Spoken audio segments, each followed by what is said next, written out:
रात के करीब 2:30 बज रहे होंगे। नाइट शिफ्ट करने के बाद मैं पैदल ऑफिस से घर की ओर लौट रहा था।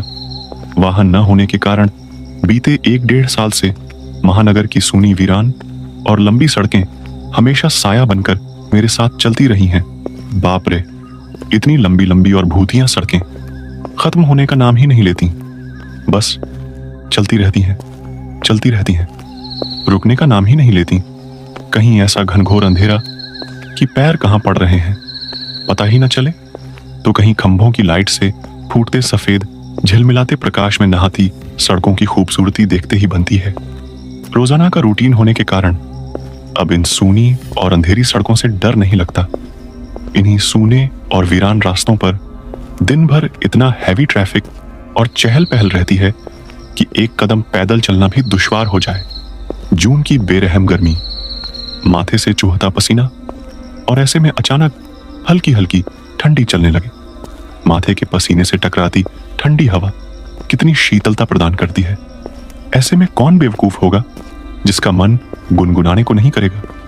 गुनगुनाते हुआ मैं आगे बढ़ ही रहता कि अचानक आंखें एक जगह पर जाकर ठिठक गईं। सड़क किनारे एक सभ्य सी अधेड़ महिला खड़ी दिखाई दी। करीब 100-125 फीट की दूरी रही होगी। कंधे पर छोटा सा बैग लटका था। वहीं पैरों के पास भी एक ब्रीफ केस जमीन पर रखा दिखाई दिया। सफेद प्रिंट वाली साड़ी से जिस करीने से उसने अपना सिर ढक रखा था, उससे तो वो किसी भले घर की ही गृहिणी ही लग रही थी। लेकिन इतनी रात गए, वो भी शहर के भीतर से गुजरने वाले हाईवे पर, कुछ अजीब सा लगा। हो सकता है मायके या ससुराल वालों ने बस में बिठा दिया हो और किसी कारण बस लेट होने पर महिला को देर रात यहां उतरना पड़ा हो। शायद उसका घर यहीं कहीं आसपास ही होगा, या फिर शायद सवारी ऑटो या रिक्शे का इंतजार कर रही हो। लेकिन इतनी रात गए रिक्शा कहां मिलेगा? शायद घर का कोई परिजन गाड़ी लेकर आ रहा होगा। शायद शायद शायद सोचते हुए मैं उसके बहुत करीब आ गया। नजरों से नजरें टकराई, मगर वो जरा भी नहीं झेपी। मेरी आंखों में बराबर देखती रही। भय का नामो निशान तक नहीं, वरना इतनी अंधेरी और सूनी रात में एक अकेली महिला, कम से कम मुझ जैसे मवालिक किस्म के इंसान को देखकर तो डर ही जाए। लेकिन वो तो लगातार घूरती रही। चेहरे पर ना कोई हाव ना कोई भाव। हाँ, होठों पर मुस्कान बराबर जमी रही। मैं ही झेप गया। मुझे ही नजरें हटानी पड़ी, कहीं ऐसी वैसी तो नहीं। फिर एकदम से सिर झटक दिया। होगी कोई, मुझे क्या लेना देना। मैं तेजी से कदम बढ़ाता हुआ अनजान महिला को क्रॉस कर गया। अनजाने डर और शर्म के मारे मैंने फिर पलट कर नहीं देखा। न जाने वो क्या सोच बैठे।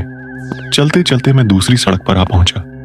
अब वो सड़क और महिला पूरी तरह से ओझल हो चुकी थी। कहीं कोई भूत वूत तो नहीं थी। थोड़ी देर पहले भला लगने वाला रास्ता अब भयभीत करने लगा था। मैं जल्द से जल्द अपने घर पहुंच जाना चाहता था। इसी तारतम्य में चाल में गजब की तेजी आ गई और बड़े बड़े डग भरने लगा। करीब 1.25 किमी ही चला था कि अचानक मुंह से चीख से निकल गई। वो महिला करीब 100 गज दूर उसके सामने सड़क किनारे ठीक उसी ढंग से खड़ी दिखाई दी। कंधे पर बैग और जमीन पर ब्रीफकेस। यह कब यहां आ गई? एक ही रास्ता तो है। न कोई गाड़ी निकली और न ही वह पैदल दौड़ती हुई मुझसे आगे निकल गई। मेरा पूरा शरीर मारे डर के पसीने से तरबतर हो गया। लगा कि आज की रात आखिरी रात है। वो भूतिया औरत कुछ देर में मुझे चबा चबा कर खा जाएगी। मैं बेतहाशा भागा। इतनी तेज कि पता ही नहीं चला कि वो औरत कब पीछे रह गई। भागता रहा और सीधे घर पर जाकर ही रुका। सांसें धौंकनी सी चल रही थीं। घर के बाहर ही कुछ पल खड़ा रहकर अपनी सांसों पर कंट्रोल किया। अगले दिन शाम करीब 5 बजे ऑफिस पहुंच गया। एक बुजुर्ग कर्मचारी को रात का सारा घटनाक्रम सुना डाला। हंसते हुए बोले, नूर चचा, अरे कहीं बूचड़ खाने के पास की बात नहीं कर रहा? बूचड़ खाना? मैं बुदबुदाया। हाँ, बूचड़ खाना, स्लॉटर हाउस, जहां जानवर कटते हैं। बेटा, वो सड़क बहुत खतरनाक है। बहुत हादसे होते हैं वहां। तेज रफ्तार बड़ी गाड़ियों ने बहुत सारे लोगों को कुचला है। सुना है कि कई सालों पहले बस का इंतजार कर रही एक औरत को भी एक ट्रक ने रौंद डाला था। तुझे ही नहीं, बहुत सारे लोगों को दिख चुकी है। लेकिन बेटा, भली औरत की रूह लगती है, कभी किसी को नुकसान नहीं पहुंचाती। मैं हैरान था और परेशान भी। अब कैसे निकलूंगा उस रास्ते से रात में पैदल?